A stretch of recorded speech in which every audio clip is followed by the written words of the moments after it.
Bueno. What's up, everybody? Welcome to another episode of the South Star Classroom. I'm your co-host, Omar Yanad. With me, as always, the Dr. Dre of this ensemble, except this man is not only a producer, he's a real doctor, ladies and gentlemen. This man has an EDD, Dr. Charles Cole III. Brother, how are you feeling today?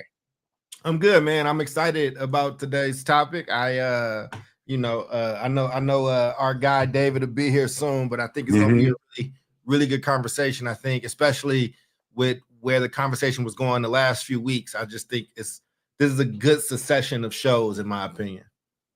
Indeed, man. We're keeping up the themes. It's going to get real, I think, raw here today. But my job as co-host, ladies and gentlemen, is to give you the facts first, without any commentary, and then ultimately we can go into our analysis.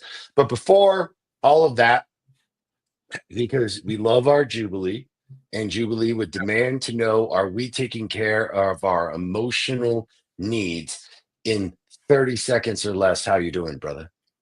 I'm good. Boom. Bam. I am live and ready, and can't wait for our the beard of knowledge, David Castillo, to join us. So, what is today's topic? Let's dive right into this situation, man. We are talking, ladies and gentlemen, about the media. We brought it up on the last show. We all had some pretty interesting commentary on the nature of it. And what it did was predicate a conversation to go into a significantly more analytical look of, all right, what was the media as it started out to be, at least in the 20th century and now the 21st century? How has it morphed into what it is now? How did it really prevail as either a modem of communication during the election, or B, the medium of misinformation and stupidity during the election? And then where are we going to go from there? So that kind of sets up the table. Doc, you want me to just jump right into this? Go ahead, brother. Yeah, set the table, and we'll have that conversation. Let's catch our guest up on where, so we can really get lost in the topic. Hell yeah. So how do we even get here? Right now, only 29% of Americans, ladies and gentlemen, say that the television news, the mainstream media, now this is mainstream media. That includes television, that includes newspapers, anything that is widely available. This is not social media. I'm really focusing in on television this episode, but 29% of Americans says that the news gets the facts straight, while 63% of Americans say that news stories are completely inaccurate. Now compare that to where we were back in 1985. Some of us were alive, some of us were not. Some of us were only 5 years old. But back in 1985, 55% of Americans said that news stories were accurate in comparison to 29% now. Only 34% of Americans in 1985 said the news was inaccurate. Compare that to 63% of Americans now. So this is already from the get-go, you have a precipitous jump in the lack of trust that Americans have for the news media. So let's keep it going, right? Only about a quarter of Americans, 26%, say that news organizations are careful that the reporting isn't politically biased. It's 1 in 4 Americans, y'all. 60% of Americans say their news is politically biased. That is 2/3 say news is totally biased. Here's where it gets really interesting, ladies and gentlemen.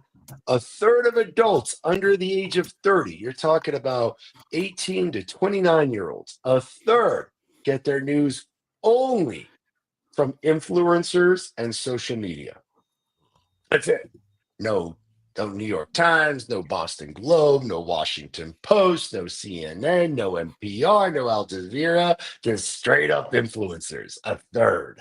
Now, here's what's startling for all you all who are that like next generation, you late millennials, your Gen Xers, your fantastic boomers. Yo, a quarter of adults under 50, 30 to 49, get their news from influencers and social media.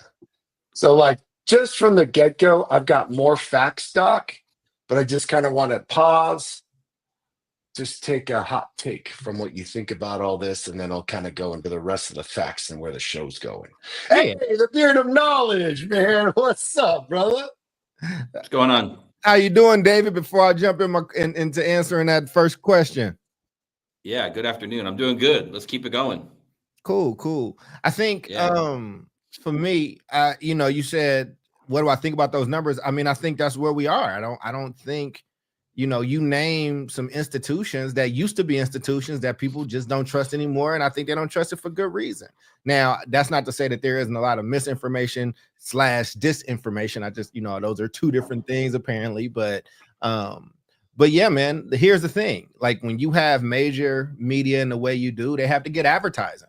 They're beholden to advertisers. And the way that you do that is by being entertaining and reporting on things that people want to hear about. And that doesn't necessarily mean that the news is predicated, as what's most important. It's what they deem to be most important. Or in the case of, whether it's Fox News to the right or MSNBC to the left, they're going to play stories and commentary that kind of speaks to their base as opposed to their base turning them off because they're upset with them. I love choice. I don't think this is the paradox of choice, but I think this is what happens when you have so many different options. And I remember when COVID happened. I remember where those things were, and now I am hearing things that are very different from what was reported then, or people taking the mea culpa. There's a lot of chickens coming home to roost around when schools opened and when they didn't open. We went into that a little bit. And if you trusted CNN, if you trusted NBC during that time, it was absolutely vital that this stay closed, that people are going to die if this happens, this, that, and the third. And anybody or any entity that tried to report, well, here's what the numbers are saying, here's what this is, not only were they not engaged in a way that commanded respect in a debate or discussion, they got kind of exonerated as some kind of like extremist, right? And I think that rubbed a lot of people the wrong way because I was trusting the news for the most part during those times. And I remember, kind of falling into that. And then you start to hear these things and people not really apologizing for it.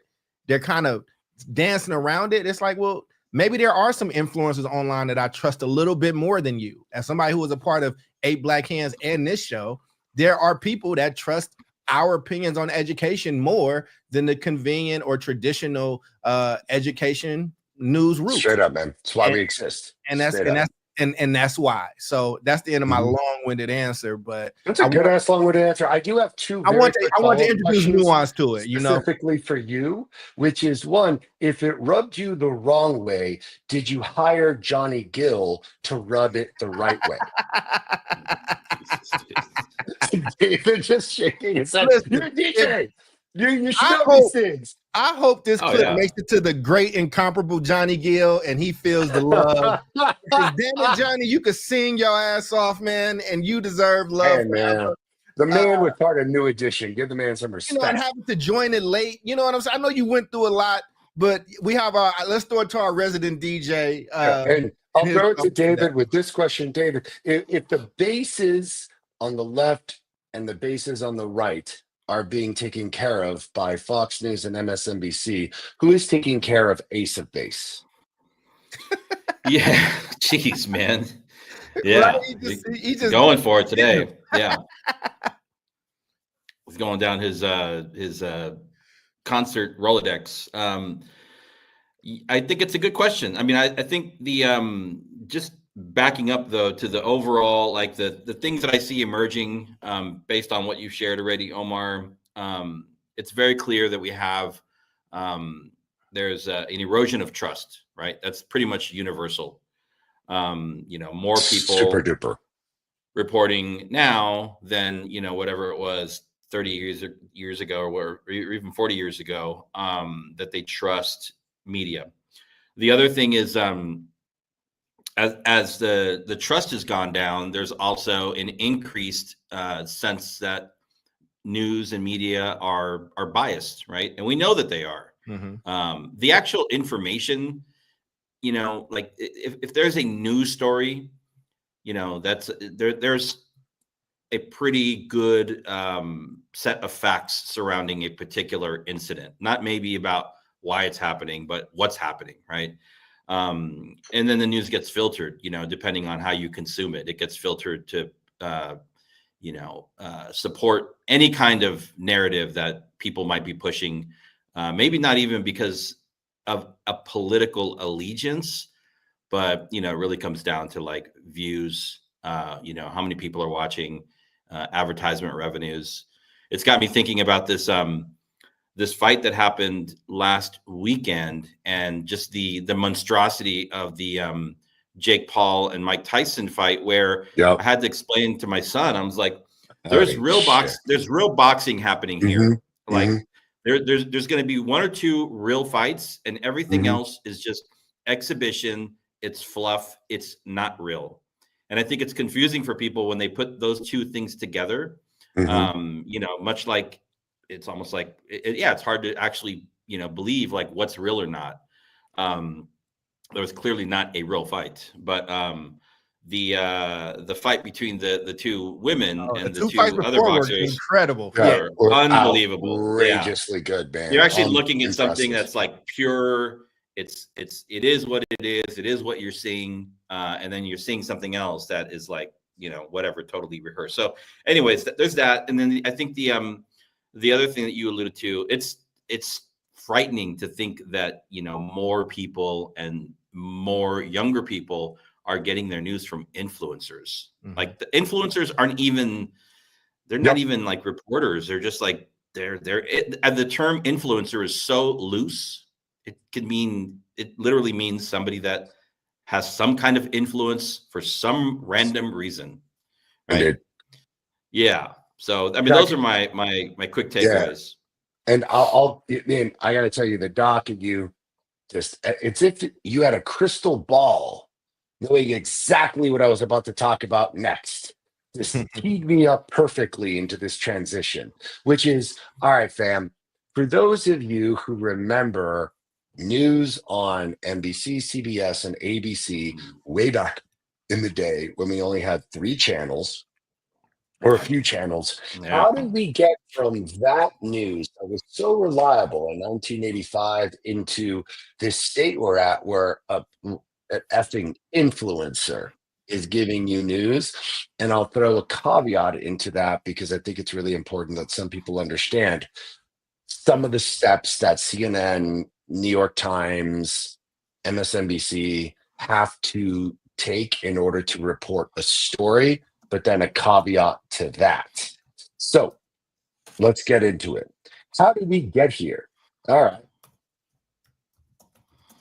The inception of Fox News, ladies and gentlemen, in 1996 really is what got us into more opinion-based, profiteering, slanted news. All right. So if you're like, well, what the hell happened before then? Okay, let's take a step back. CNN, as we all know, was launched. They pride themselves on the they're mainstream, they're in the middle, whatever. Launched in 1980. Now, if you're thinking to yourself, if you're as old as I am, you're like, 1980. So I had to do a little bit of digging, because I was like, I don't remember CNN. Well, here's why. In 1978, only 7.5 of American households had cable. So no one was watching CNN in 1980. No one. That didn't come about until, and what I mean by CNN, ladies and gentlemen, let me be very clear. Let me take a step back. CNN was the beginning of the 24-hour news cycle. So it used to be that you would tune in to like NBC, ABC, and watch an hour of news every single night on your preferred network. And these are the days of Walter Cronkite, these very famous news folks who would shoot you the facts straight. That news, ladies and gentlemen, and I'll kind of get ahead of myself, on those channels, NBC, ABC, and I'm forgetting one, ABC and CBS. That hour, ladies and gentlemen, was the 1 hour that those stations subsidized that time and said, we don't care if we make profit here. This is an important and vital part of the American democracy. We must report the news as a factual stipulation versus opinion. So what started throwing a monkey wrench into that? CNN started launching 24-hour news in 1980. How the hell are you going to fill 24 hours? But bear in mind, no one was watching CNN until about 1988, when 52.8% of Americans had cable. And then right around 1994, where we hit that tipping point where 62.4% of Americans now had cable. 1994, CNN, people were watching it. Fox came in 1996. So let's take a quick step back. TV news, as we know it, what I was talking about, ABC, CBS, NBC, started in about 1940 with the advent of the television. There was something called the Fairness Doctrine that passed Congress in 1949, ladies and gentlemen. What the Fairness Doctrine, very interesting. Yeah. Yep, was a law that was passed saying we are going to give, the federal government is going to subsidize these three channels equally. We know they're losing money. We're going to give CBS, NBC, and I always forget the third one, and NBC, CBS, ABC, yeah, equal money. So regardless of what channel someone's watching, they're getting an equal representation of the news, and we're going to make sure that these news companies continue to be subsidized by the government to provide news on our behalf. That is what is created as it is so called, the fourth estate. Mm-hmm. So what the hell does that mean? You got three branches of government, ladies and gentlemen: the executive, the judiciary, and the legislative branch. The fourth estate is unbiased news.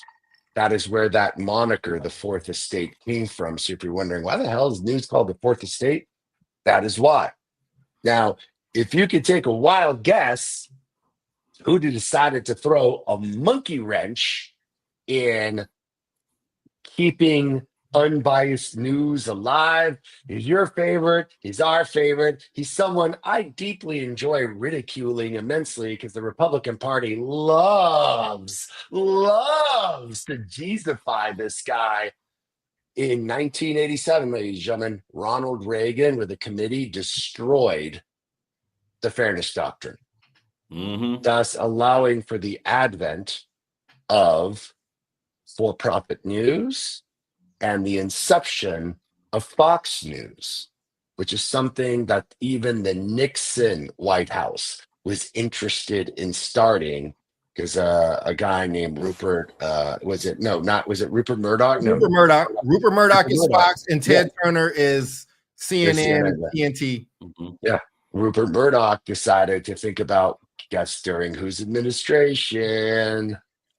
That's right, ladies and gentlemen, the Reagan administration. That's when the idea of Fox News came to bring the chickens home to roost. And it didn't happen until 1996, around the time that a certain Bill Clinton was getting into a certain amount of trouble with his interesting behavior. Fast forward, early 2000s, the advent of social media, particularly as it relates to news. That is when that started. So, quick caveat. Your news medias, your New York Times, your CNN, your Washington Post, all of those mainstream news programs, if they are reporting the news, must have at least 2 to 3 credible sources in order to report the news. This is what the influx of the fourth estate was about. We're not going to report something unless we have credible sources to back up that it's real. How did we get away from that? Bill O'Reilly, and then his like band of interesting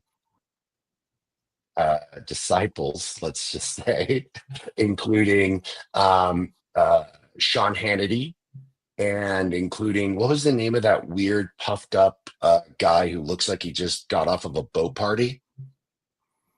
He ain't at Fox Oh. anymore, man. You know what I'm talking about? That weird dude who looks like he just, persecuted minorities and got off a boat party with a frat that may or may not have excluded minorities. I'll think of him in a second, right? Yeah, All that I'm Fox curious News now. crew. I know, that was a lot. I'm curious. Yeah. Who is this guy? Yeah, I'll tell you in a second because you know exactly what I'm talking about. Tucker Carlson, man. There it is, Tucker Carlson. okay. All those news guys. He started just on as a CNN, comment, though. He started on CNN with No. Crossfire. yes. If for just for information, all those think it was news CNN he started. programs. Oh, actually, he started way before that because he flunked out. He didn't flunk out of school, but he basically was homeless, jobless, and then his rich parents got him a job as a journalist. That's how he started. All those stories on Fox, you don't notice it, but before they run, there's a massive disclaimer at the bottom saying that these are opinion shows, not news shows. I don't know if anyone knew that.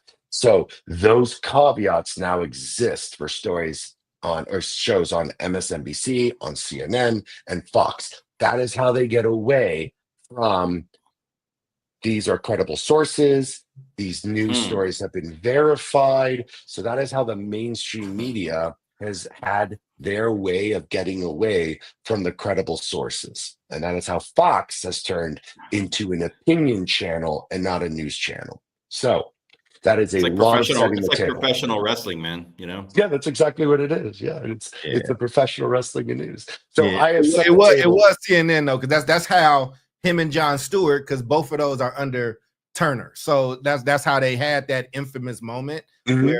where Jon Stewart kind of ate up both the host for Crossfire, which at the Yep. time people didn't know it was supposed to be a really, really conservative Yep. Republican, a really liberal, like leftist, and they would debate and things like that. And then Jon Stewart just went on and kind of eviscerated them. Tucker Carlson. I remember that, man. Yeah. It's badass. You know where Tucker Yeah, Carlson started? I just did it in my quick research, Wikipedia. He started at the Heritage Foundation.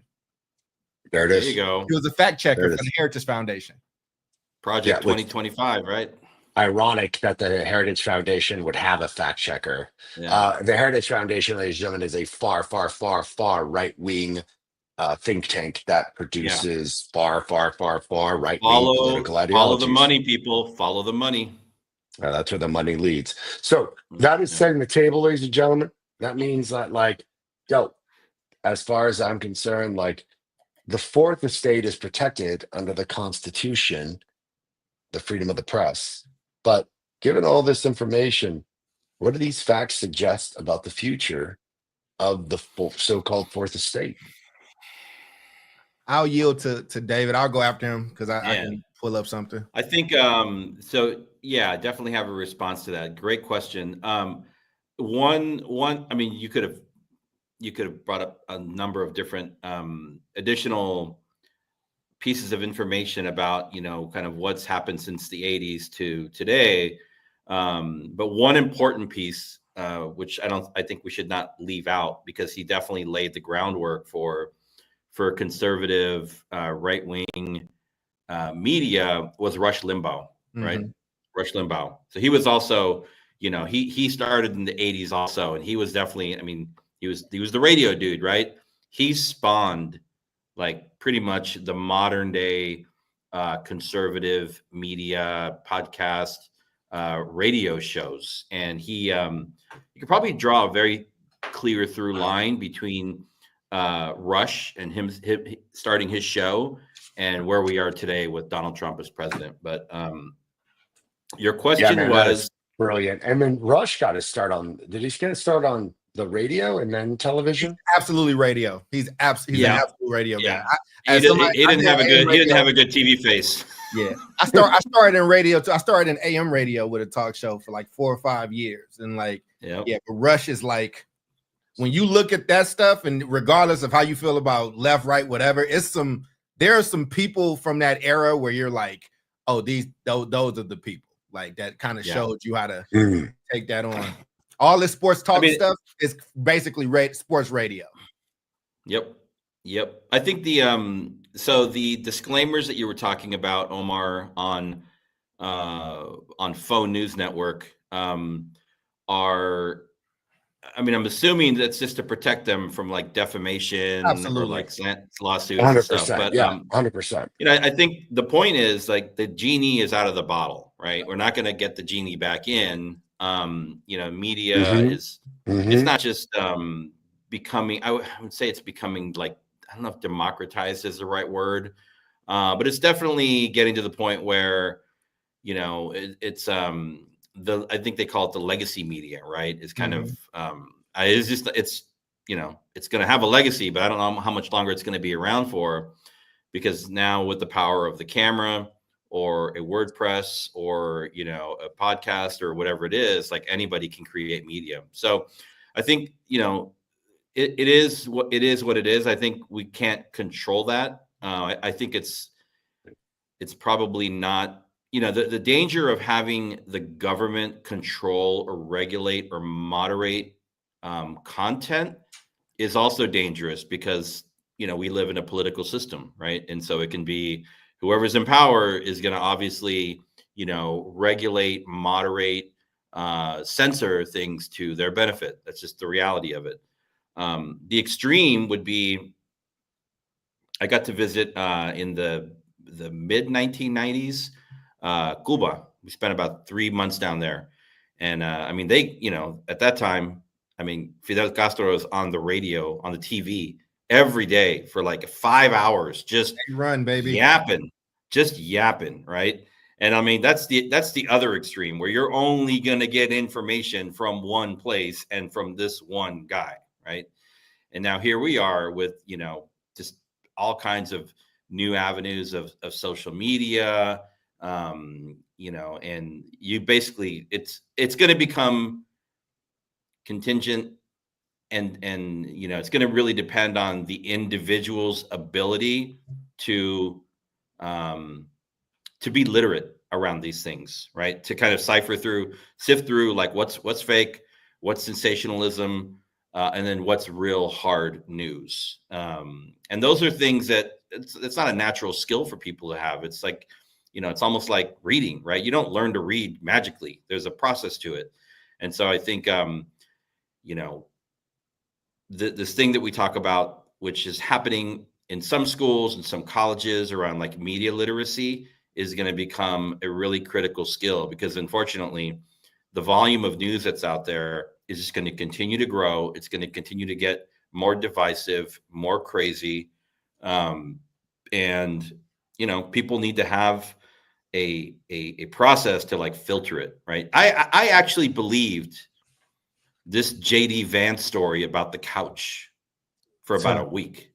Like they had me. Like I was like, oh my God, the man was hooking up with couches. Yeah, it was like, why would he write that in his book? And then you come to learn later that it was somebody made the story up, but it went viral. Yep. But even I was like, oh dude, that guy's creepy, but that's how it goes, man. Listen, like there's a reason, like this is all an economics play. I was gonna show a different screen, but I'll pull up another one, because one of the things that's happening currently is the election's over. Trump has won, and a lot of liberal media's cash cow was kind of Trump, and now Trump has won, and CNN immediately announced this directly after the election, right? And you're not surprised by it, because listen, they lost Chris what's his name? I think he was at Fox for a little bit. Not Cuomo. He had already left. Oh. It's the one that's actually still a journalist. Chris Wallace, I think. Chris Wallace's show. He had bad ratings.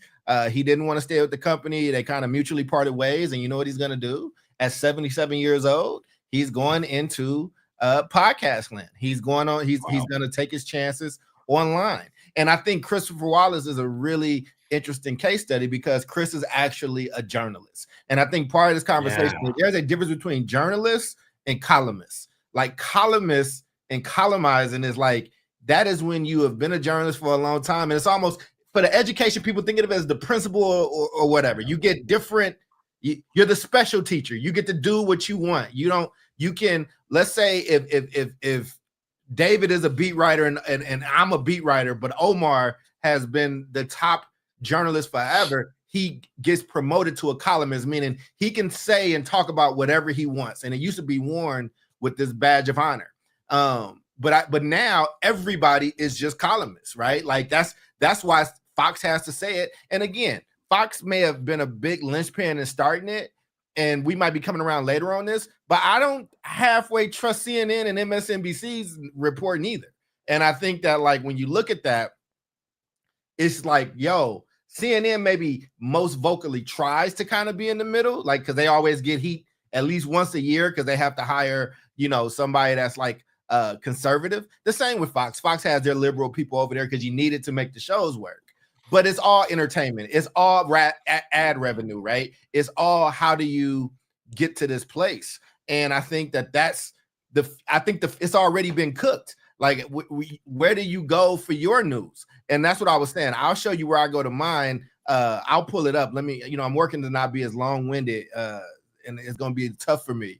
But if you come back to me, I'll have up the other screen because I'll show you what I use on my news. This is what I'm resorted to in order before I trust any type of news source. I have to attack this the way I was attacking my doctoral studies. And what the hell is that? Like, why you have to, that's going to be tough for people, man. Like, during this time, like, it's a lot, so it's a lot.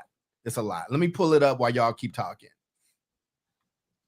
Yeah, I mean, I think that one of my biggest fears in all this is that, I grew up being able to watch, whether it was like CNN or read the New York Times and read the Washington Post and be like, I'm going to get a pretty objective view of this.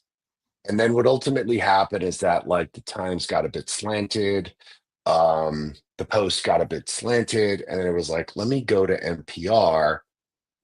NPR is going to give me just straight information. NPR chose sides, dude. Like, they definitely, there's a bias there in NPR, given the fact that, like, the overwhelming majority of people that work there are pretty liberal. And I think that's ultimately, like, what happens. So what happens everywhere in the news media is that a lot of people are liberal. And then, like, the minute Fox came out, I was like, what is this garbage? Like, this is garbage. This is just pure, unadulterated horseshit. Where then does that leave us to get information? But most importantly, David, I think this, like, leads into, like, our second question, which is ultimately, like, if social media is now becoming the default news provider because there's such a lack of trust in mainstream media, like, what does it say about the state of our nation? Because I will just insert my opinion really quickly, as Doc eloquently talked about columnists and reporters. And the reason I brought up that the Post and the Times and CNN and real news programs had to verify sources, dude, none of these influencers have to research shit.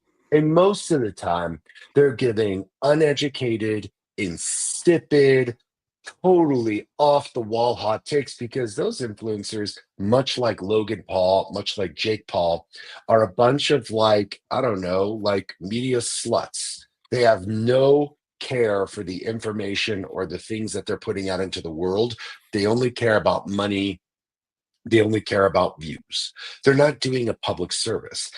Like I said, the fairness doctrine, which ensured fair and equitable reporting, got killed by Reagan in 1987. But this is the take where you these influencers, I'm super worried, because it's not just that they are motivated by views and by money.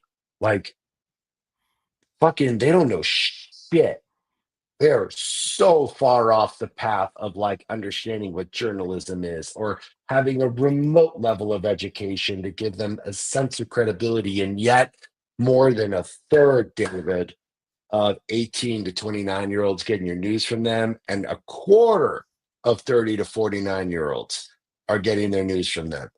What does that say about us? Do we just no longer live in a state of facts? And are we now in the advent where we don't have to worry about mainstream media anymore because it is going to die a very sad death? Democracy dies in the darkness. Is that the moniker of the Post or the Times? I always forget which one it is. It's one of the two.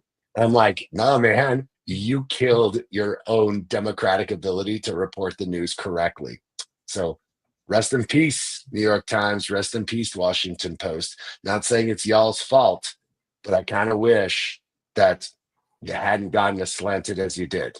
Yeah, but What do you think, David? I mean, but the thing is, you know, in those cases, I'll shoot them a little bit of bail because economics does play a piece in it, right? Like people stop taking ads out of newspapers. Like if there's no revenue coming in, right? Like, and you have these journalists, there's no wood, like you can't.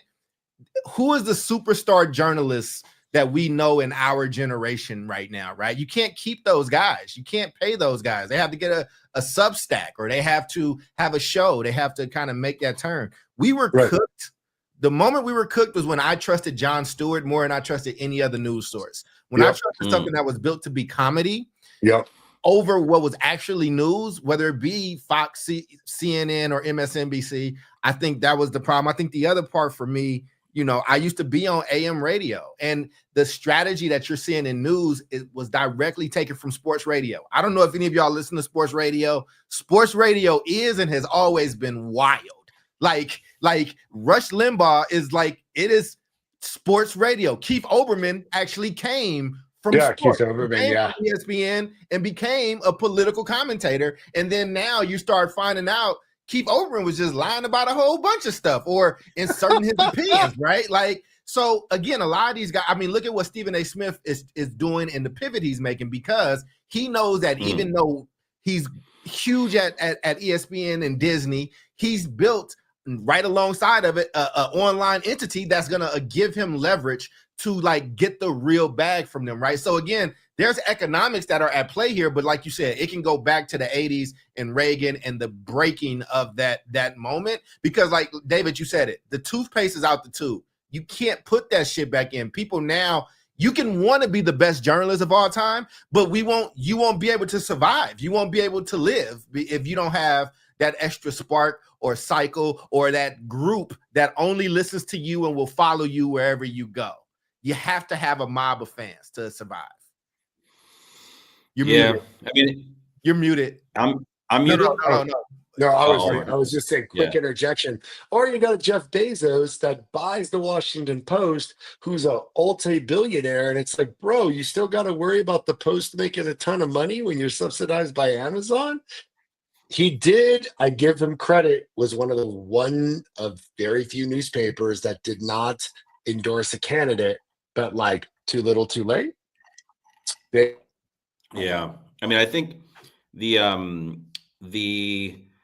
what I'm thinking about and trying to be like thinking about the history of when there was only print media, right? At some point in time, there was only print media. And then the advent of television, the advent of, television news, the television news cycle, that was a big change, right? Because you could go directly to people. You didn't have to print things out, and you could talk directly to people about news that was happening in the world. And I'm sure when that happened, people probably thought the sky was falling, right? So absolutely. I don't know if the sky is like falling now, but I think, I probably I don't know if I spend too much time on social media, but it doesn't matter if I'm spending time on social media or not. Young people are spending a lot of time on social media. That's where they get their news from.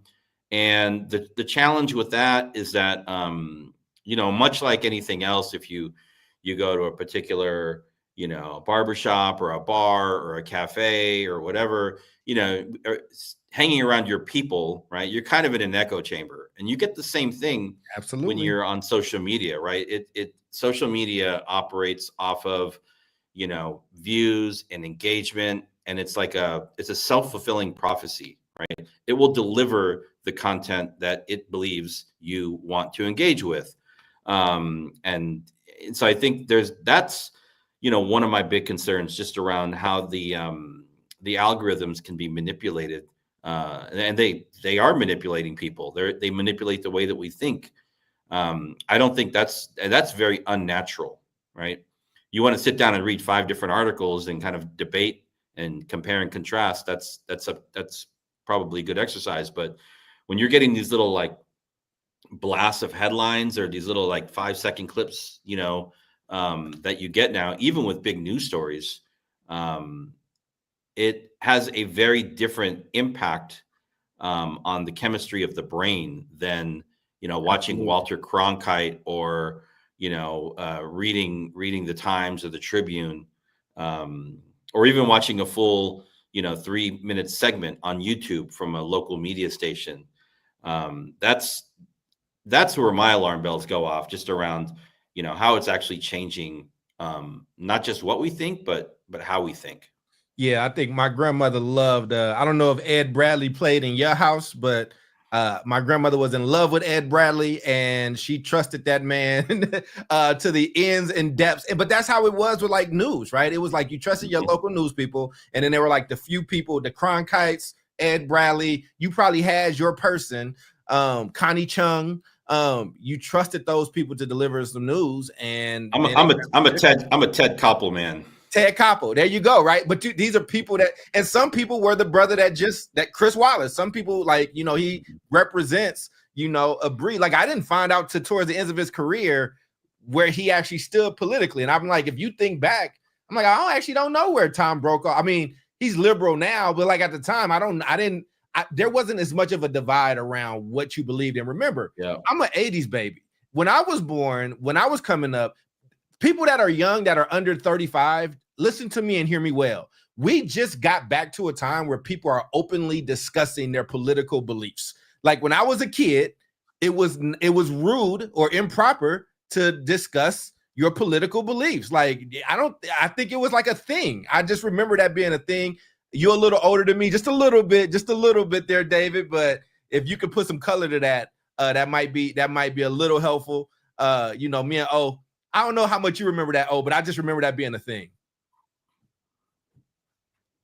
That you didn't talk about it. But here, no. Let's go back. It was like the rules at the table, no religion, no politics, straight up, right?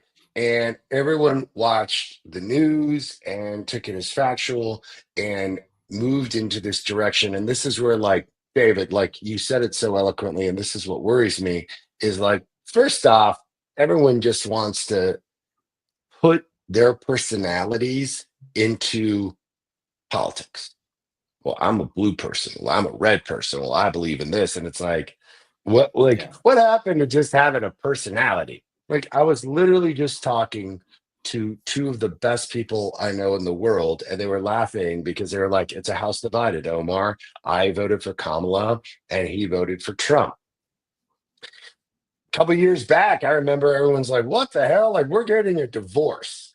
So at least there's a semblance of maybe people are getting over the identity of themselves being so imbued, right? Like mixed in with the identity of the politics.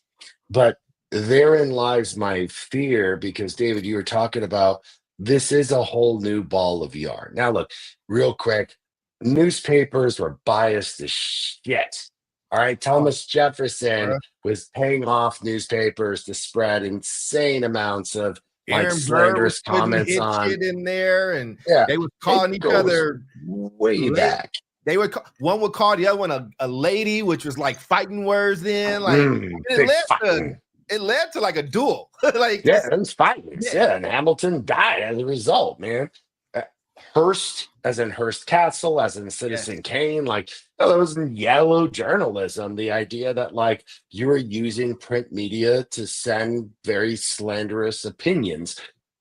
modern newspapers Blacklist, became blacklist. super for profit in like the 1900s, right? Like with the advent of literacy. But David, you're right. This thing with like, you're only going to get the self-determined prophecy of news that speaks to you and staying in an echo chamber, and that growth of people not going to what is considered mainstream media and into a sphere of radically uneducated, unsubstantiated, opinion based, like dog shit coming from influencers. That is how the United States is going to educate themselves about what is happening in the country. Like, that doesn't scare the shit out of anybody on this show or like you all or like anyone else. Like, yeah, dude, television may have been a whole new ball of yarn, but this, you are right, this is different.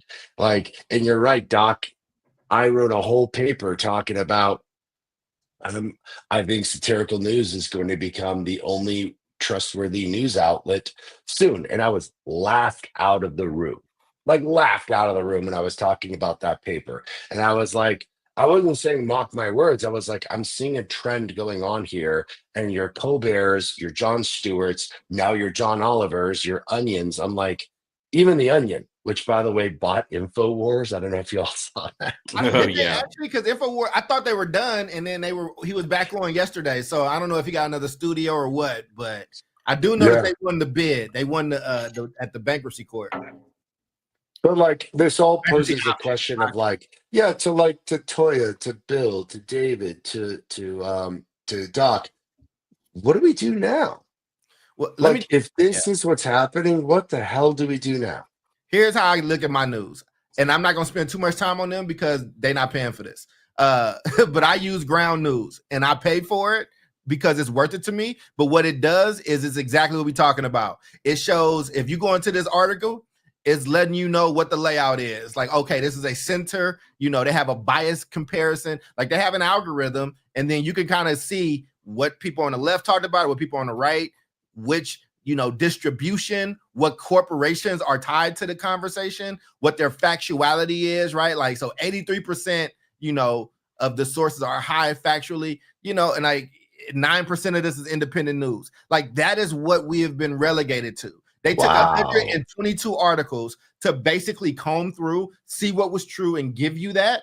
So you could have it on something as straightforward as who's going to lead, on Medicare and Medicaid in this White House, right? Like that's what I use. And it's worth it for me to pay so I can know. The other thing that it has is a blind spot finder. Like it knows that I'm a left-leaning person that's kind of left center or whatever. So it's like, hey, here's what you missing on the extreme left. Here's what they're saying on the extreme right. Here's what they're also saying on the right. And that's what I do. And I think I did want to, what homie said, that media is owned. I'm just going to show this real quick. Media is owned by billionaire oligarchs. You right. But let's be honest about what the truth of the matter is. The truth is all those places closed down without that media, right? Because the news, unless they're able to do all this shit that we're talking about, it's just not profitable anymore. And let's see who is all owned right now. Shit. John Henry owns the Boston Globe. Jeff Bezos owns the Washington Post. Glenn Taylor bought the Minnesota Star Tribune. Patrick Soon-Shiong bought the LA Times. Sheldon Alderson, the Las Vegas Review Journal. Joe Mansueto bought Fast Inc. Laurene Powell Jobs bought The Atlantic. The Benioffs bought Time Magazine. Here's the thing, right? Like if you're a billionaire, like you said, there is value if you have that much money and those assets to have something that can protect you or whatever, because another source can put whatever they want about you. I went through this in Oakland working for the district. Me and David have both ran into the historic newspaper, the Oakland Post. And when I was covering the superintendent, they used to just print shit, man. They used to just print. All the things of journalism where you're supposed to reach out, you're supposed to give us time to respond, you're supposed to sit on something until you confirm. They didn't do any of that. And guess what? Nobody cared. They ate up every salacious headline and they got advertisement from it, right? So I mean, when I saw it happen, and when I started reading things that I knew were blatant lies, it did something to me as far as traditional news. It kind of radicalized me in its own way, and that's kind of how we got here, man. And I'll let David speak to his own experience with some of those entities. But I mean, when you were like, damn, these people really not writing the truth. Like, this is crazy. That's why so many athletes got their own show. They're like, I'm gonna control my own narrative. I'm not talking to you. I'm gonna start my own company and I'm gonna tell my story. Like Allen Iverson wasn't able remember that you talk about practice thing. Do you remember when that happened? And it's still a joke today. Yeah. Do you know the backstory to that? Not at all. The backstory was his best friend had just got murdered. His best friend just got murdered. So he's like, I go out, I'm the MVP of the league. I'm gonna put it all on the line in the game. But I'm gonna be later. I'm gonna miss this practice. Like, my friend just died. I'm fucked up. I'm doing X, Y, and Z. He had no voice. He had nobody that would tell that story. And he's like, look at me. Do you think my work ethic and how I got here? Like, I'm 6 foot nothing. I weigh 150 pounds wet. You think that I don't practice to be like one of the best basketball players in the world? And my family had to listen to that shit. My mama had to listen to that. And I think those are the things that kind of led to a lot of this distrust, man, or people going their own route. I mean, I think that's like hella astute, and it hits you in the point where you trust it just feels like betrayal, right? Like, it feels like an utter betrayal that people are going to slant the stories and slant the truth in order to convince you of something because it makes money for them, as opposed to inform you. So I will be on, like, thanks to Bill being like, listen to South Star Classroom, like, I mean, sure, man. Like, thank you. I love it, dude. We try to come in as correct as we can, but bear in mind, like, we have our opinions as well. I had to fall back to Jon Stewart. I had to fall back to The Daily Show. I had to sit there and compare, and I would. Back in the day, I'd listen to Fox. I'd listen to The Daily Show. I'd listen to MSNBC, kind of like what you're doing, where we've been relegated, Doc, to this website where it starts doing fact checking, like checking on opinion, checking on left and check right slant. I would just sit there and watch these things and be like, let me formulate my own opinion. The problem is that instead of it being these days, here is a right opinion, here is a left opinion, come into the middle and decipher. Here's an interesting opinion from Jon Stewart and team that is well researched. My biggest problem is that where are they even getting their information from? Because what we have seen is a radical amount of misinformation coming out of the mainstream media. I can't say, let me listen to the right, let me listen to the left and come up with an answer. It's like, they both full of shit. They both didn't fact check. Their fact checking were with people that legitimized their own story. And I think COVID for me was like, for you, like for Doc, I was like, this is weird. I'm getting radically different opinions from radically different sources, from, doctors and news, and no one could make heads or tails of it. And that worried me because people were just trying to figure out what is going to be the best thing that I could do for myself and for my community. And we couldn't get a straight up answer on that shit. We could get a straight up answer, be like, yo, man, kids are going to be okay. Like, we don't need to shut down these schools. Hey, man, like, if you've got it, wearing a mask is actually going to be helpful if you are old, or if you're sick, or if you've got, like, major health issues, which is like, yeah, like, you got those things, you catch a flu, you're in some shit.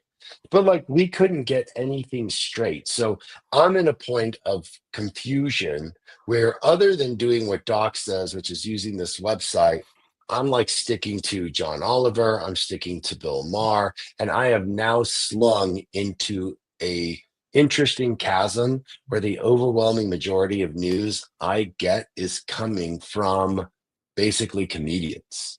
Mm-hmm. And I honestly, I love it, but I don't know if that is like the best way to receive news and understand how I can move forward best for myself, for my community in this country. David, I don't know where you stand on it, but like I'm certainly confused. Yeah, I think the comedian angle is an interesting one. I listen to a bunch of comedians as well. Not the late night or talk show people, but Right. I think that's interesting. I also hear, and this is an issue with the like proliferation of podcasts. You know, I listen to a fair amount of podcasts, and just so much misinformation out there. Like anybody can do. We're doing it right now, right? We're like on the internet talking, and we could make up pretty much whatever we want to say. But we're trying to keep it factual. But I do hear a lot of misinformation out there. I think the concept of media, and I'm trying to take it like back before television, Right. you know, when there was just like, you know, there were books, there were bulletins, there was newspapers, and there was always art, right? Art was always kind of used as a form of media to I mean, essentially send a message, right? Or what we say now is like push a narrative. I'm gonna screen share this thing real quick. Oh yeah, go ahead. I don't know if you've seen this. This is part of my I missed your note. Sorry. You've probably seen this. Let's see. Okay, we're good. So part of like being a history major and having taught history is looking at primary source documents, right? Because you can consider the news media as a primary source document. You look at it, and then you try and study it for bias, right? You understand who's trying to paint the message and who the recipient is, right? This is a painting from the late 1800s. You've probably seen it before. I haven't. It's called, I don't know if it's called The Spirit of the Frontier, or I've seen it called. But it's supposed to be Manifest Destiny. That's hard. Yeah, so it's American. It's American Progress. That's the painting, and it was a commissioned work by a painter living in Brooklyn at the time, and this thing went viral. Right at the time, we were just coming out of the Civil War, and our government and media at the time, wanted to promote westward expansion, right? And so here you have people moving from the east to the west, and you can see in the detail there, you've got Miss Columbia in the middle, kind of representing, American progress and et cetera, et cetera. And on the left, you've got Native Americans and buffalo, right, and horses, and it's also essentially dark over there too. It's like yeah, exactly. It's like dark. Yeah, it's like storming. We're bringing the light. Yeah, I mean, this is a fascinating piece of art, and this is media manipulation. This thing went viral, and it was kind of a blueprint to motivate people to move west. And the West was not uninhabited. There were animals, there were Native Americans. There were talk about Texas and et cetera, et cetera. So it's very interesting just going back to think, how far back this mind manipulation goes. There's a solid piece for you right there. Man, that's crazy. And I know, Omar, you got to cut. So let's make sure we get your thought before. But I will say, as you go into your thought, John Oliver, I appreciate John Oliver, but when I saw his coverage of Choice, I was not feeling it. I just thought it was a hack job. So now the trust that I had with him, it's like, well, shit, what about this other stuff that I wasn't really, because I'm very informed on Choice, and he missed some blatant things or got that wrong. I'm like, well, shit, what else have I been listening to him on? And he just is like flippant, you know what I'm saying? But I get what you're saying. No, I'm with you. Like, I'm not listening to comedians and accepting everything that they say outright. It's just as filtered as I've seen to kind of get something where I can then formulate my own thought and do a little bit more research. But ultimately, like, here's my quick final thought, because thanks everybody. I got to take off a little bit early today. Is that it's on time? It's not early. What do you think? The fourth estate was something that I have radical belief in. So you go back to Thomas Paine, the Federalist Papers, the founding of this country, and the idea that we could have a free press, something that can inform the public on what's going on so we can have an educated citizenry. is something that means a ton to me, because if you're going to exercise democracy, then you need well-informed citizens. If the fourth estate has now dove into, I would arguably say, just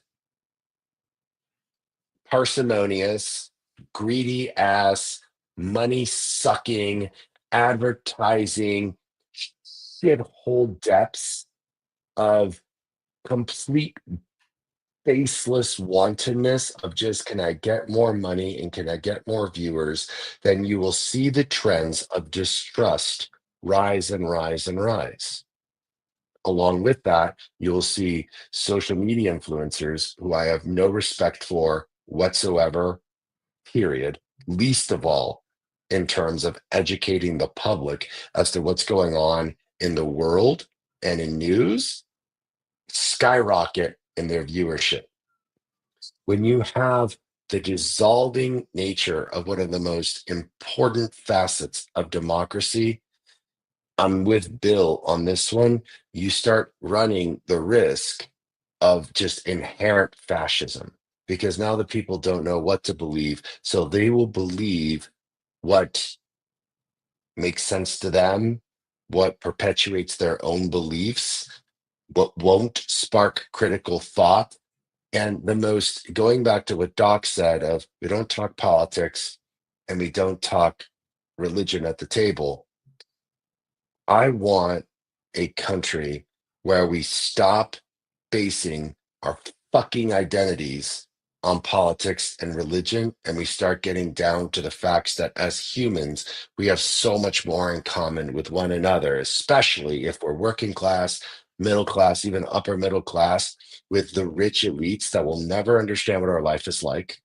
We'll never have to worry about a credit card bill. We'll never have to worry about that damn mortgage bill. And they're the ones controlling media and politics. They don't give a fuck about you. We're out here on our own, as Doc has always said.